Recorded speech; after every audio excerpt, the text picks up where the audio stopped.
masalah Aceh. Apalagi menyata bicara masalah Aceh mi dan ayah. Pakon karena Nanggroe yang hana pernah takluk kepada Belanda, tidak pernah menyerahkan kedaulatan kepada Belanda. Satu-satunya yang tidak pernah menyerahkan kedaulatan kepada Belanda mi dan ayah.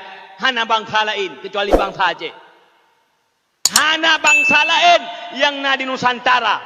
Hana kedaulatan lain yang na di Nusantara. Hana kesultanan lain yang na di Nusantara yang tidak pernah menyerahkan kedaulatan kepada Belanda kecuali Aceh. Lain Bandung kajuk kedaulatan, artinya ka di bawah penjajahan Belanda. Aceh urang Silo Bandung tidak pernah menyerahkan kedaulatan kepada Belanda. Nya bukan. Mi pakon Sultan Aceh terakhir di beuh Pulau Jawa. Bahkan diasingkan Sultan Aceh. Karena Sultan Aceh tidak pernah menyerahkan kedaulatan kepada Belanda. Karena Sultan Aceh hana gejuk tiap kepada Belanda. Karena wilayah Aceh hana pernah diteken oleh Sultan Aceh juk ke Belanda. Maka Sultan Aceh di bawah Pulau Jawa. Istana Sultan Aceh dirampok oleh Belanda.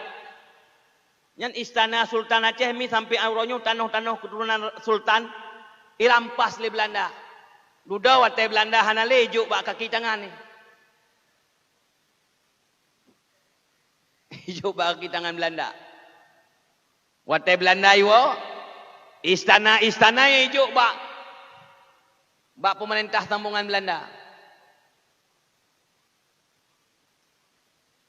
Kira-kira ana mufhum? Hadirin hadirat mak dan ayah Tuhan muliakan. Jadi yang hana pernah juk kedaulatan Aceh.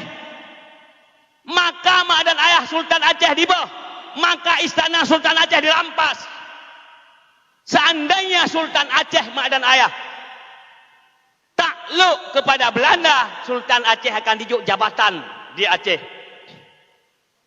Dan istana-istana kerajaan-kerajaan orang yang mentangna di Aceh. Karena hana tunduk, maka agresi militer Aceh diperang Aceh oleh Belanda mi dan ayah. Mati-matian orang Aceh dan mati di Aceh meribai Belanda. Kini minta palain na kuburan Belanda yang le. Ana yang le kuburan Belanda, jenderal-jenderal Belanda di Aceh. Karena orang Aceh gigih saat mak dan ayah. Orang Aceh walaupun hana semayang menyebab perang sabi kita. Bak perang kafir, nya bukan. Kira-kira menyaga berat pengumuman lepak kecil atau ku imum. Hoka masyarakat lampaya. Masjid gini kaitan le kafe. Bedah babandum inang agam. Cok parang, cok puyang na, cok senjata. Let kafe kaitan masjid. Indatu dia mak Islam. Menyana urang tanyang mbak Arona. Irona nek ke padung tamai Islam. Entah jawab. Entah. Hai mi, hai ayah, iron, nek turun, lumui padum tamai Islam pukul 7, pukul 8, pukul 10, pukul 15 pun jawab. Ha tu jangan. Karena apa kan? Sebab Islam itu mau Aceh mak dan ayah mulai mathadra ke Rasulullah. Mantang udap Rasulullah kagak kirim dai pendakwah kena Aceh.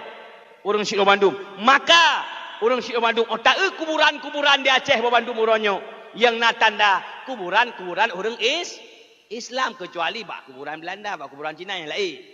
Tapi yang lah kampung-kampung tiap setiap kuburan, nak kuburan raja Kristen, nak kuburan raja Hindu ana. Nah apa ana? Tiap setiap kuburan raja Hindu ino nah. Walaupun ipugah rojuh ya Aceh Hindu, tiap setiap kuburan raja Hindu nah.